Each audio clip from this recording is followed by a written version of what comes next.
രാഹുൽ മുതിർന്ന നേതാക്കളുടെ ഗൂഢാലോചനയ്ക്കിരയായെന്ന് ഒരു വിഭാഗത്തിന്റെ ആരോപണം.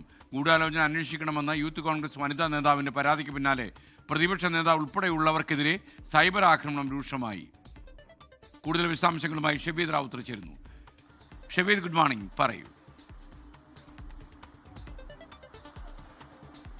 രാഹുൽ മാങ്കൂട്ടത്തിൽ വിഷയം കോൺഗ്രസിലെ ഒരു ആഭ്യന്തര പ്രശ്നമായി ഇപ്പോൾ വളർന്നിരിക്കുകയാണ്. ഇന്നലെയാണ് ഇതുമായി ബന്ധപ്പെട്ട ഒരു വിവരം ക്രൈംബ്രാഞ്ചിൽ നിന്ന് പുറത്തേക്ക് വരുന്നത്. അതായത് രാഹുൽ മാങ്കൂട്ടത്തിനെതിരെ ഇത്തരം ആരോപണങ്ങൾ പുറത്തേക്ക് വിടാൻ ഗൂഢാലോചന നടന്നെന്ന് ചൂണ്ടിക്കാട്ടി കൊച്ചിയിലെ ഒരു യൂത്ത് കോൺഗ്രസ് വനിതാ നേതാവ് നൽകിയ പരാതിയുടെ അടിസ്ഥാനത്തിൽ ആ വനിതാ നേതാവിന്റെ മൊഴി ക്രൈംബ്രാഞ്ച് സംഘം രേഖപ്പെടുത്തിയിരുന്നു. ആ വനിതാ നേതാവ് തിരുവനന്തപുരത്ത് എത്തിയാണ് മൊഴി നൽകിയത്.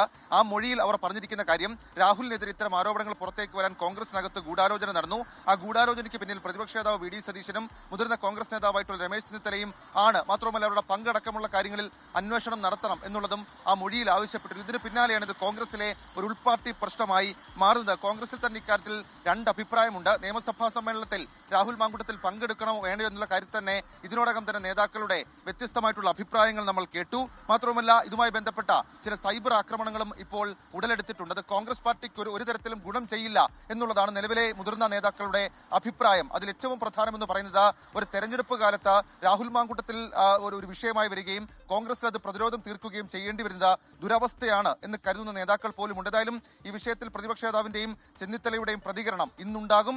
അതേസമയം ക്രൈംബ്രാഞ്ചിന്റെ ഇക്കാര്യത്തിൽ അന്വേഷണം തുടരുകയാണ്. കഴിഞ്ഞ ദിവസമാണ് ഇതുമായി ബന്ധപ്പെട്ട നിയമോപദേശം തേടാൻ ക്രൈംബ്രാഞ്ച് തീരുമാനിച്ചത്. ക്രൈംബ്രാഞ്ചിന് മുൻപിൽ ഇതുവരെയും നേരിട്ടുള്ള ഒരു സ്ട്രോങ് മൊഴിയോ അതല്ലെങ്കിൽ തെളിവോ ലഭിച്ചിട്ടില്ല. ആ സാഹചര്യത്തിൽ യുവനടിയുടെ പ്രാഥമിക മൊഴിയുടെ അടിസ്ഥാനത്തിൽ അവരെ പരാതിക്കാരിയാക്കി കേസെടുക്കാൻ കഴിയുമോ എന്നുള്ള കാര്യത്തിൽ നിയമോപദേശം തേടിയിട്ടുണ്ട്. ആ നിയമോപദേശം ലഭിക്കുന്ന മുറയ്ക്ക് ആ കേസ് ആ രീതിയിൽ അവരെ പരാതിക്കാരിയാക്കും. അതല്ലെങ്കിൽ കേസിന്റെ ഭാവി അത് അനിശ്ചിതത്വത്തിൽ ആവുകയും ചെയ്യും. Okay, thank you Shabeed Rawther.